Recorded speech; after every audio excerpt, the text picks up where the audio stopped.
qaar ka mid ah cuqaasha iyo odayaasha magaalada Burco oo ay weheliyaan mas'uuliyiinta xisbiga kulmiye ee gobolka Togdheer oo maanta shir jaraa'id ku qabtay magaalada Burco ayaa shaaca ka qaaday inay dhamaatay lan xaliyay khilaaf ay sheegeen inuu soo kala dhex galay mas'uuliyiin ka wada tirsan xisbiga kulmiye oo ay ka mid tahay gudoomiyihii garabka haweenka Naaw ee gobolkaasi Togdheer.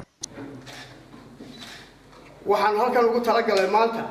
inaanu ka calaamino oo ka sheegno inantaas inay halkeedii ku sugan tahay ururkeedii ay madaxda ka ahayd golaheedii dhexe xisbiga ay ku jirtay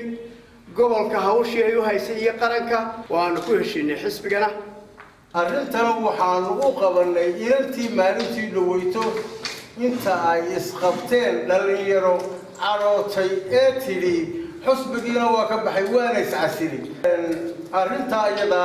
waanu dhammaynay uqaashi waxgaradkii xisbigii kulmiye wada jir baanu iyagana ugu yeedhnay waxaanu u sheegaynaa kulmiye iyo dadkii kale soo hanqal taagayba inay halkeedii hore ku sugan tahay xilkii ina ka hayso gudoomiyaha Naaw gobolka waxa ay xubin golaha dhexe ka tirsan runtii qiimo weyn iyo miisaan culus bay xisbiga kulmiye dhexdiisa ku leedahay warkaas aad buu noo farxad gelinaya waan soo dhaweynay aad iyo aad baa arrinkani ii farxad geliyay aad iyo aad maanta wahab dheeraad iga qaaday maadaama ay ahayd garabkaygii oo aan dhinacayga ka eegayay oo labadii hablood ee gobolka ka wada shaqeynayay aanu ahayn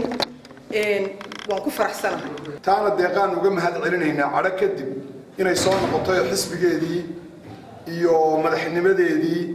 iyo haddii alla ka dhigo shaqadeeda ay dib ugu soo laabatay sidoo kalena siyaasi deeqa weydar oo ka mid ah mas'uuliyiinta sarsare ee xisbiga kulmiye oo la hadashay saxaafadda ayaa beenisay warar sheegaya in laga afduubtay gurigeeda kuna dhaadatay inay weli ka mid tahay xisbiga muxaafidka ee kulmiye horta lama afduubin cidina ima ka haysan afduubna Soomaaliland kama jiro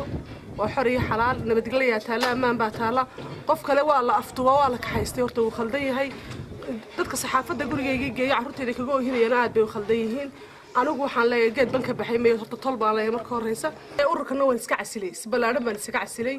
qofkii soo fuulaana waa nasiibkii qofkii hela sad ogtayna hore uma noqon kulmiye waan ka bixi doonaa baan idhi